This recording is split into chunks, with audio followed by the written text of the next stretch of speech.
Of course, the Star-Spangled Banner is a Baltimore tradition in itself, written by Francis Scott Key at Fort McHenry. And that famous national landmark played another key role in today's festivities. Yeah, Beverly, as you know, 3 flags usually fly high over Fort McHenry. Today, they majestically waved over Oriole Park at Camden Yards. The 15-star U.S. flag, a Baltimore City flag, and a Maryland state flag were transported to the ballpark by the Pride of Baltimore, too. And while they were raised, Governor Schaefer officially dedicated the yard with a ribbon-cutting ceremony in left field. Big ribbon. Along with all the civic pride and national attention we've been enjoying, there's been the expectation by area business people that the new stadium would be good for the bottom line. We've reported extensively on the impact of the park on Camden restaurants, bars, and entrepreneurs. Today, we asked our own Andy Barth to see whether opening day brought the promised profits. Jim Ford runs Sliders. Is this what you hoped it would be? A little bit more than what I hoped it would be. A little bit too much to handle. Mark Skawersky works at Pickles. I've been in since 10 o'clock. It's been a zoo ever since. But that's good. Oh, it's excellent. That's what we've been waiting for 2 years already. And now it's here just as much as you expected? I think a little more than we expected, but hey, keep them coming. Pickles and Sliders are bars just across the street from the stadium.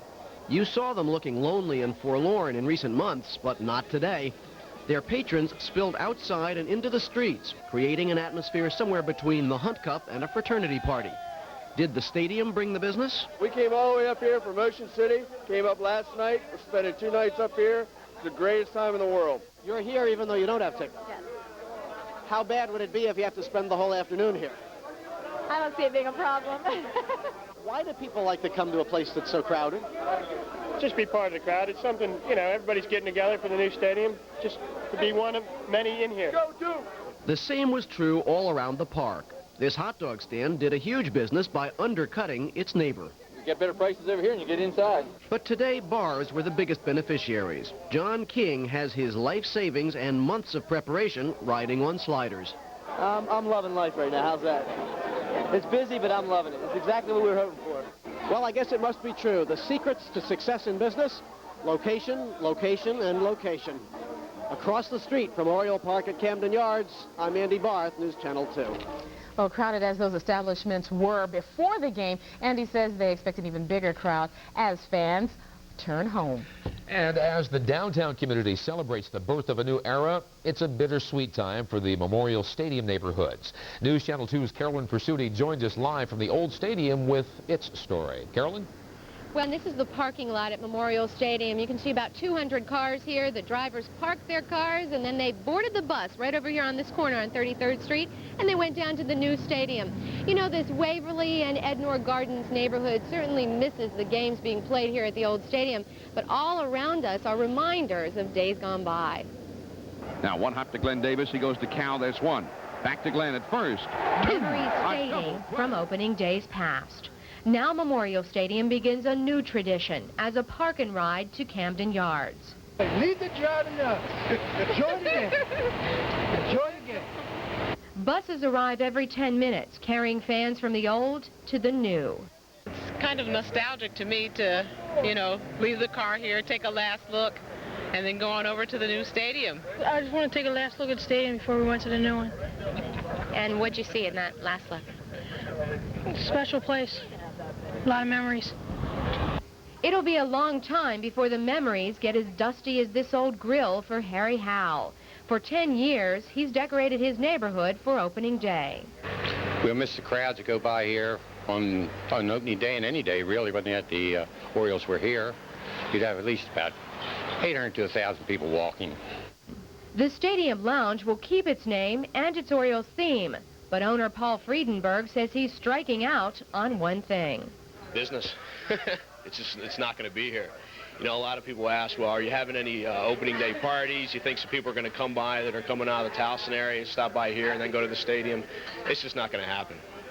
It didn't happen a couple of days ago when they had an exhibition game, and as you can see, you know, around here now, it's not here.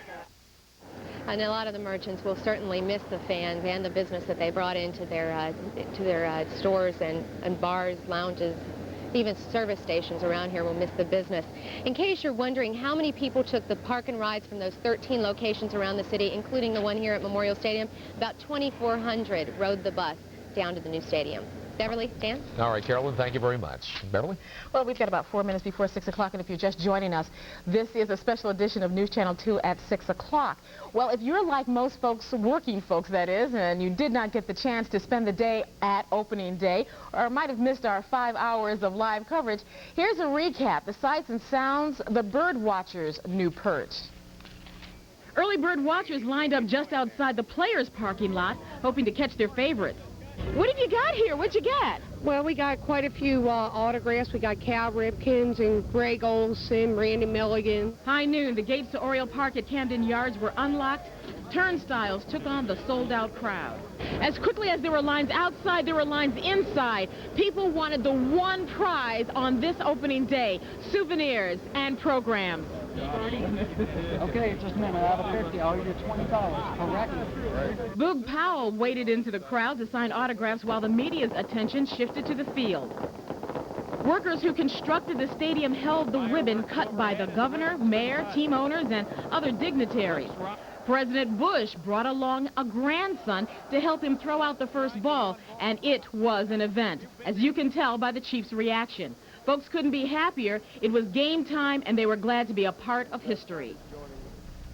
Well, I tell you, most of the folks that got there not only took the opportunity to take pictures of the wonderful place, but also to find specific areas around the stadium to have their pictures taken. There are some great vantage points for doing just that. And you got your souvenirs, didn't you? Yes, I did. I have my program. I got a program also, and I almost got a baseball that almost hit me in the head. Yeah, you were at the far end. Yeah, I ducked, so I missed it, and somebody else got the ball. But I could say at least I ducked on opening day, so something like that. Something like that. We'll always remember the one special moment during this day, and we couldn't have asked for better weather. Beautiful. I mean, it was outstanding for the whole baseball game. Exactly. Meteorologist Norm Lewis has the rest of the week's forecast when we come back in just a moment.